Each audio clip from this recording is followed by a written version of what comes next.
Hello everyone, welcome to Meera's kitchen. આ વિડીયોમાં હું તમને આખી કેરીનું અથાણાની રેસીપી શેર કરીશ।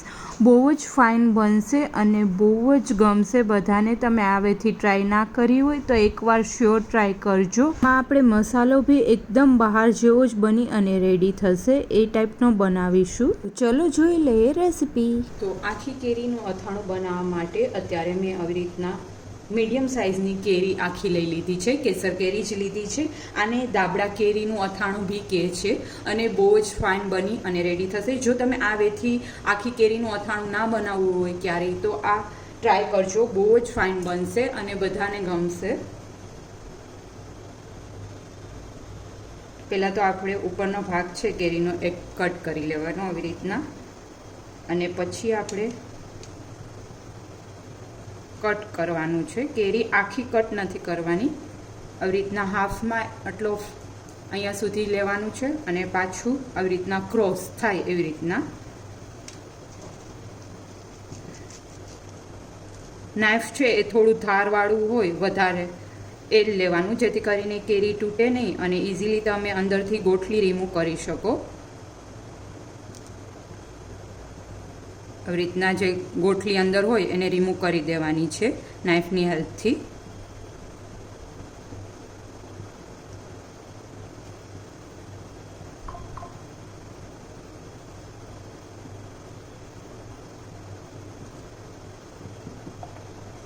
તો આવી જ રીતના બીજી કેરીના બી આપણે કટ કરી લેવાના છે। બહુ જાડીવાળી કેરી નહીં લેવાની, બહુ જાડીવાળી કેરી હશે તો તમે ઇઝીલી કટ નહીં કરી શકો ઘરે કેરીને।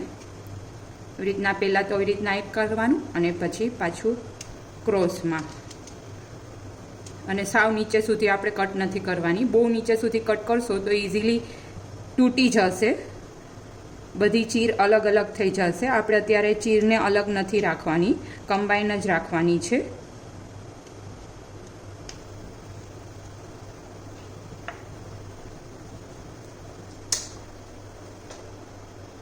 તો આવી રીતના ઇઝીલી રિમૂવ થઈ જશે અંદરનો ગોઠલો જે હોય એ। તો અત્યારે બધી કેરી કટ થઈ ગઈ છે। હવે આપણે એક બાઉલ લેશું અને એમાં હળદર લેશું 1 ટેબલસ્પૂન જેટલી અને 1 થી 1.5 ટેબલસ્પૂન જેટલું નમક અથવા તો એઝ પર ધ ટેસ્ટ। કેરી ખારી થાય એટલા માટે આપણે નિમક અત્યારે એડ કરવાનું છે, પ્રોપરલી કેરીમાં મિક્સઅપ થઈ જાય એટલા માટે। હવે કેરી લઈ લેવાની આવી રીતના અને અંદરની સાઈડ આવી રીતના હળદર અને નમક હોય એને આવી રીતના ભરી દેવાની છે। આવી જ રીતના બધી કેરીમાં આવી રીતના વચ્ચે આપણે ભરી દેવાનું હળદર નમક। જો તમે બહાર જ એમ જ રહેવા દેશો તો કેરીનું પાણી નહીં થાય, એટલે આવી રીતના વચ્ચે ભરી દેશો તો ઇઝીલી જલ્દીથી પાણી થઈ જશે।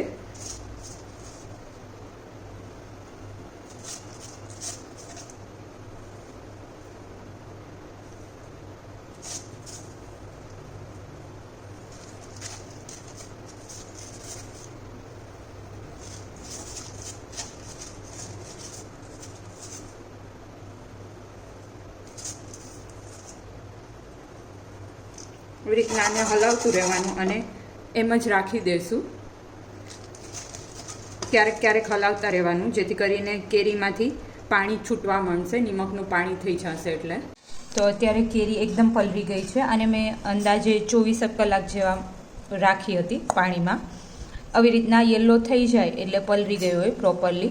હવે આને કોટનના કાપડમાં અથવા તો મલમલમાં સૂકવી દઈશું। લઈ લઈશું અને એમાં રાઈના કુરિયા, મેથીના કુરિયા એડ કરી દઈશું 1 મોટી વાટકી અને 1 મોટી વાટકી રાઈના કુરિયા એડ કરી દઈશું અને આને આપણે પલ્સ મોડ ઉપર ચર્ન કરી લઈશું। સાવ ઝીણો પાવડર નથી કરવાનો, અટકચરાને આપણે વટાઈ જાય એવી રીતના રાખવાના છે। હવે વચ્ચે આપણે થોડી સ્પેસ કરી દઈશું અને હિંગ એડ કરી દેવાની છે વચ્ચે। હવે એમાં આપણે ગરમ તેલ કરેલું એકદમ ઉકળી જાય એ એડ કરી દેવાનું છે હિંગ ઉપર અને ડાયરેક્ટલી ક્લોઝ કરી દેવાનું કોઈ બી વાસણથી, જેથી કરીને બહુ ફાઇન હિંગની ફ્લેવર બેસી જાય આપણા મસાલામાં। હવે આમાં આપણે મસાલો એડ કરી દઈશું. લાલ મરચું પાવડર એડ કરી દઈશું. નમક as per the test add કરવાનું છે. બહુ ઝાઝું નમક એડ કરવાનું નથી. 1 ટીસ્પૂન જેટલું અત્યારે હું એડ કરું છું. પછી જરૂર લાગશે તો એડ કરીશું. અને પ્રોપરલી મિક્સ કરી દેવાનું છે. અને હવે આપણે તેલ એડ કરીશું. એ ગરમ કરેલું જ તેલ, પણ રૂમ ટેમ્પરેચર ઉપર આવી જાય પછી એડ કરવાનું.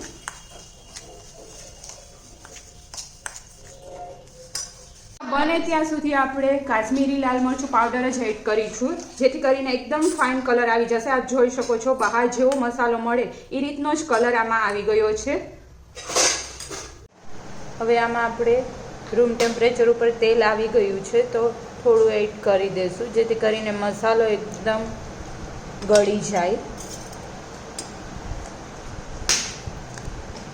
તો અત્યારે કેરી એકદમ સુકાઈ ગઈ છે અને કેરીને અંદરથી લૂછી લીધી છે મેં. હવે આપણે એમાં આ જે મસાલો બનાવ્યો છે એ ભરી દેવાનો છે.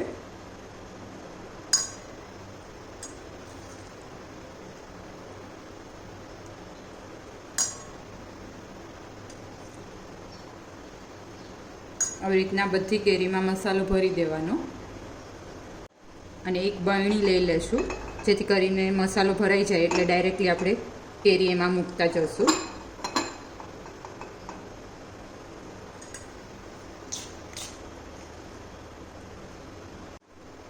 આવી જ રીતના બધી કેરી આપણે ભરી લેવાની છે. બે સાઈડથી ઓપન કરી અને ભરી લેવાની.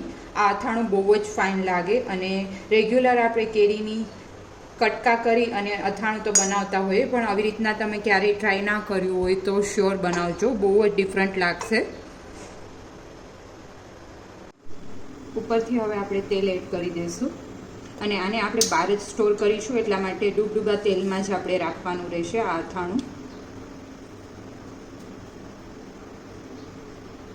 અને આમાં જે તેલ યુઝ કર્યું છે એ આપણે ગરમ કરેલું જ તેલ યુઝ કરેલું છે. ગરમ કરેલું તેલ રૂમ ટેમ્પરેચર ઉપર આવી જાય પછી આપણે એડ કરી દેવાનું છે. તો રેડી છે આખી કેરીનું અથાણું. તમે આવી રીતના ટ્રાય ના કર્યું હોય તો શ્યોર ટ્રાય કરજો અને કમેન્ટ કરી અને જણાવજો તમને મારો વિડીયો કેવો લાગ્યો એ. Thank you for watching my video.